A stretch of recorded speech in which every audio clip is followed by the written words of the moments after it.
Well, good morning, my YouTube friends. Although this is not orchid related, I just wanted to share that we've had the Dahlia tubers now from the National Dahlia collection, and we've got 10 what they class as lucky dip tubers, and this is how they come. And we've got 5 other varieties which will enable us to put them in pots, because normally dahlias they grow best in soil. They do like the depth to send their to sit their tubers in and send their roots down. And we can't plant these up to the spring. Now today, unlike yesterday, it is just dull and dreary, and so at some point when it's spring, which is, we're not quite there at spring yet, I will be setting them off in trays. And then another topic I wanted just to touch on is the fish blood and bone fertiliser. Now, Herbert Vexelbaum, who's one of my subscribers, I do appreciate his comments.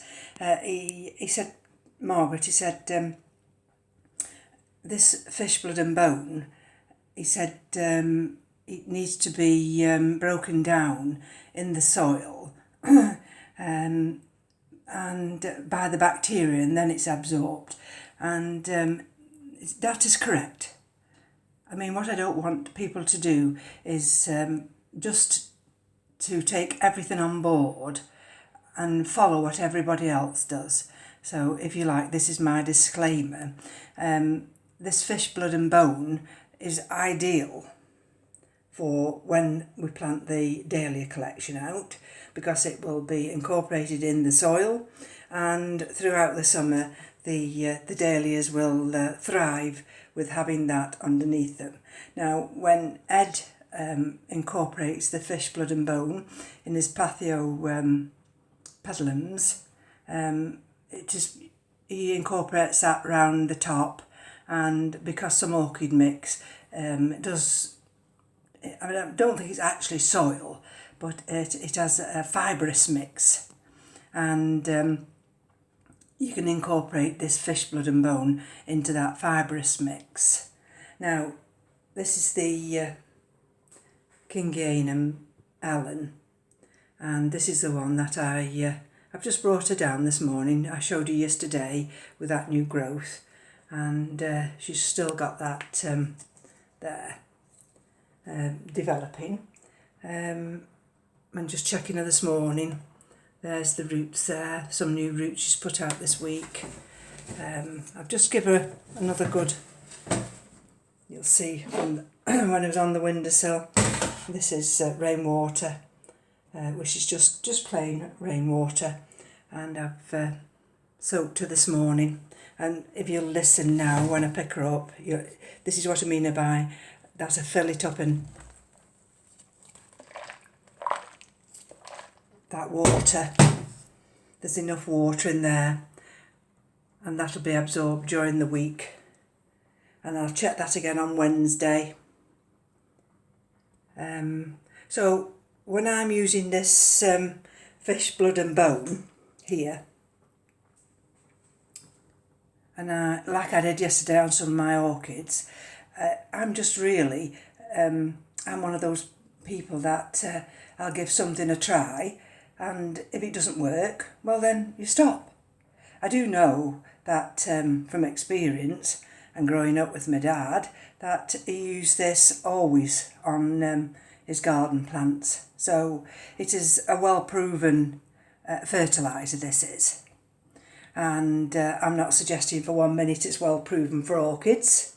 And I'm just experimenting to see whether or not I can actually incorporate a little bit into the orchids.